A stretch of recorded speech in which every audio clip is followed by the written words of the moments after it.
1968, les événements politiques inspirent les musiciens, les écrivains et les artistes. Les Rolling Stones enregistrent la chanson Street Fighting Man, dédiée à Tariq Ali, un écrivain d'origine pakistanaise qui a organisé à Londres des manifestations contre la guerre.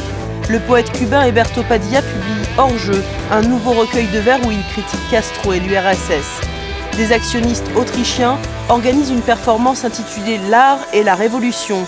Ils entrent nus dans un auditorium de l'université de Vienne et se livrent à des actes obscènes sur fond d'hymne national. Les Beatles enregistrent leur première chanson politique, Revolution, et se retrouvent au bord de la scission. Lui, c'est John Lennon. Il vient de rentrer d'un voyage en Inde et il s'apprête à commencer une nouvelle vie.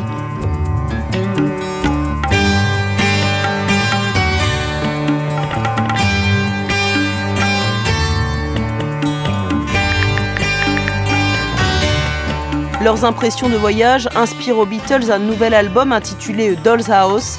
Le style musical du disque va du blues jusqu'à l'avant-garde. Le travail sur cet album est plus difficile que sur tous les précédents. Il faut parfois 100 prises pour enregistrer un morceau. Les musiciens se disputent sans arrêt.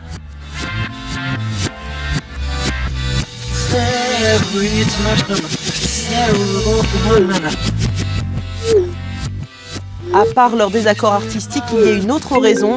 Lennon ne respecte pas la règle tacite au sein du groupe, pas de fille au studio, et vient toujours avec sa maîtresse. Elle, c'est l'artiste Yoko Ono, et son histoire d'amour avec John Lennon vient tout juste de commencer.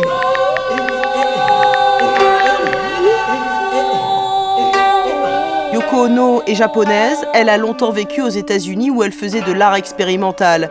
Elle faisait partie du mouvement Fluxus qui considérait que tout le monde pouvait faire de l'art et elle a étudié auprès de John Cage, compositeur américain d'avant-garde.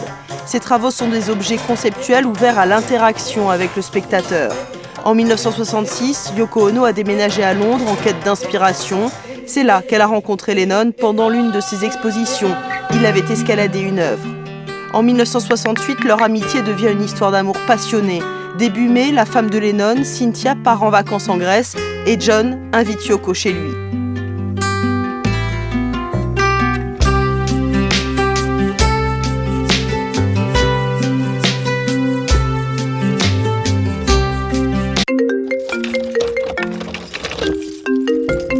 L'idylle se termine le lendemain, Cynthia rentre à l'improviste et trouve les amants allongés par terre. Lennon ne cache rien, mais n'est pas encore prêt à choisir. À l'été, les Beatles reprennent le travail sur leur nouvel album. Le groupe sélectionne ses prochains singles et Lennon insiste sur sa nouvelle chanson, Revolution.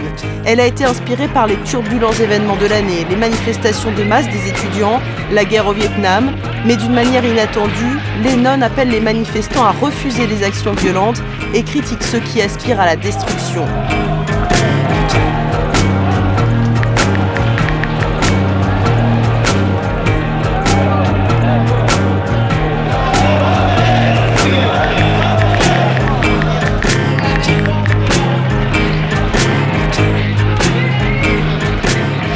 Les Beatles essaient de rester en dehors de la politique, c'est pourquoi McCartney et Harrison tentent de dissuader Lennon, mais en vain.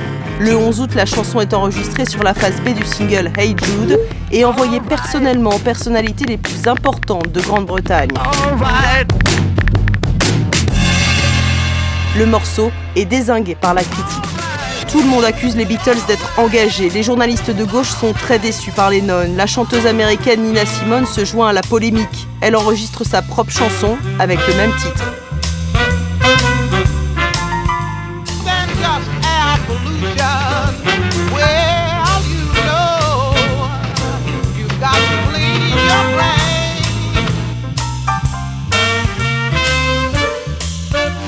Le réalisateur Jean-Luc Godard, qui n'avait pas réussi à avoir les Beatles pour son dernier film, adopte une position encore plus sévère.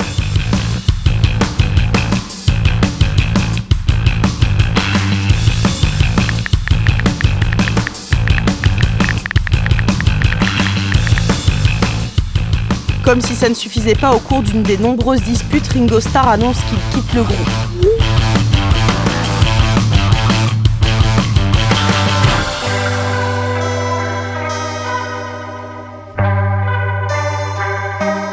À l'été 1968, Ono et Lennon apparaissent de plus en plus souvent ensemble, ce qui provoque l'incompréhension des fans et de la presse.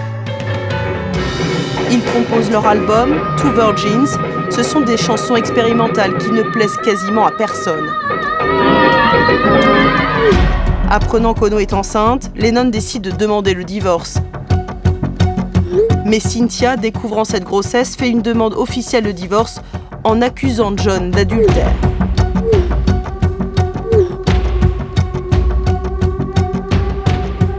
Lennon a l'interdiction de rentrer chez lui, il vit dans l'appartement vide de Ringo Starr.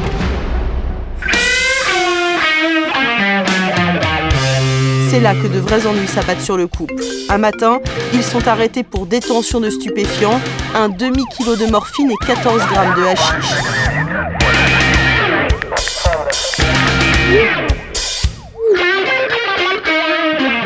Avant eux, dans ce même appartement, vivait Jimi Hendrix.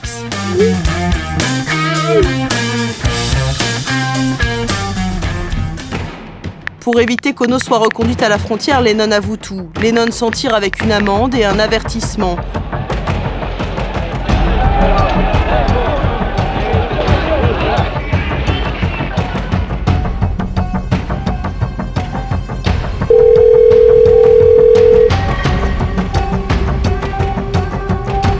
Après le procès, la santé de Yoko Ono se dégrade. Elle fait une fausse couche.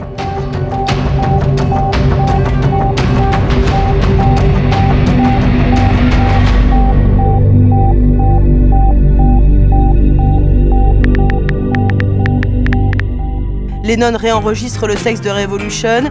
Il complète la phrase « Count me out, in ». En 1968, l'amour se mêle de politique et inversement. Jacqueline Kennedy, veuve du président des États-Unis assassiné en 1963, quitte le pays après le meurtre du frère cadet Robert Kennedy, puis épouse le milliardaire Aristote Onassis.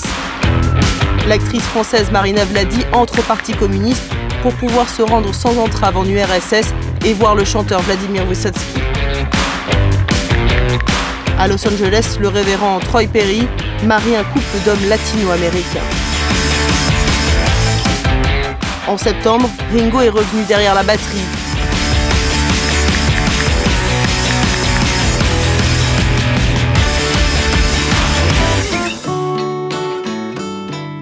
En 4 jours, plus de 3 millions d'albums se vendent aux États-Unis. Les Beatles occupent le haut du hit parade partout dans le monde.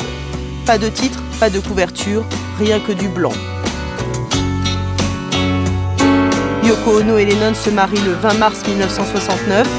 Ils passent leur lune de miel à Amsterdam, en protestant publiquement contre la guerre au Vietnam sur un lit d'hôtel.